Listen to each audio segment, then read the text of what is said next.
کۆمەڵگەی پزیشکی بەخشین لە قەزای کەلار تەنها ماوەی 100 ڕۆژ بەسەرکردنەوەیدا تێپەر دەبێت و لێپرسراوانی کۆمەڵگەکە دەڵێن بەهۆی هەرزانی نرخەکانی و بوونی پزیشکی پسپۆڕ ڕۆژانە زیاتر لە 100 نەخۆش سەردانیان دەکات. لەم قەیرانی دارەیەشدا بۆتە دەستگیرۆیەکی بەهێز بۆ ئەو کەسانەی سەردانی ئەو کۆمەڵگە پزیشکیە دەکەن.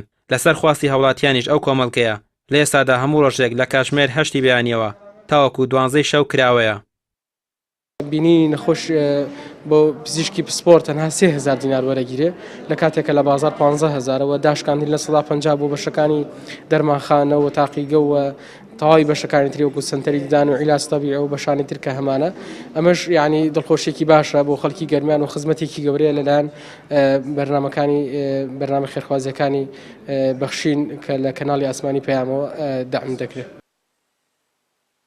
بەڕەچاوکردنی بارودۆخی ژیانی هاوڵاتیان کۆمەڵگەکە بەڕێژەی لە 150 نرخەکانی داشکاندووە و نرخی بینینی پزیشکی پسپۆڕ کراوە بە 3000 دینار.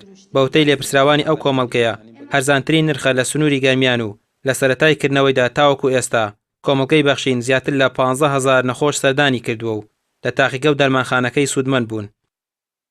وەکو کۆمەڵگایەکی پزیشکی لێرە جگە لە پسپۆڕی دکتۆرەکان کە هەمانە 15 دکتۆرمان هەیە ئێمە بەشەکانی دیکەی وەکو چارەسەری سروشتی وەکو سۆنار وەکو مختبەر وەکو سنتەری دان وەکو تەداوی دەرزی لێدان ئەمانە ئەگەر نەخۆشەکان هی دکتۆرەکانی ترەوە بن هی دەرەوەش بن لەگەڵ دەرمانخانەکەمانە هیچ گرفتمانە یعنی نەخۆشمان هەیە بۆ ئەگەر ئێمە دکتۆرێکمان نەبێت دکتۆرەکەی دەرەوە ئەبینێ لە شوێنێکی تر لە عیادەیەکە بۆ عیلاجەکەی لەبەرەوەی هەرزانە دێتەوە بۆ ئێرە خەڵکی ڕێژەیەکی زۆر ڕوو ئەکاتە ئێرە ئێستا بۆ نمونە ئەگەر ئێمە نمونەیەک دابنین لە ڕۆژێکە 100 نەخۆشی خۆمان هەبێ بەلایەن کەم و 200 کە زیاتر ڕوو ئەکاتە سەیدەلێکەمان و عیلاجە کڕێ.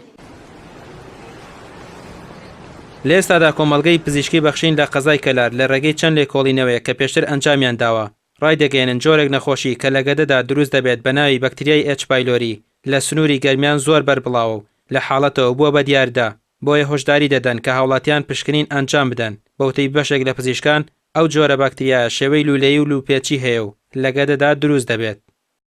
ڕامێر عوسمان، کەناڵی ئاسمانی پەیام، قەزای کەلار.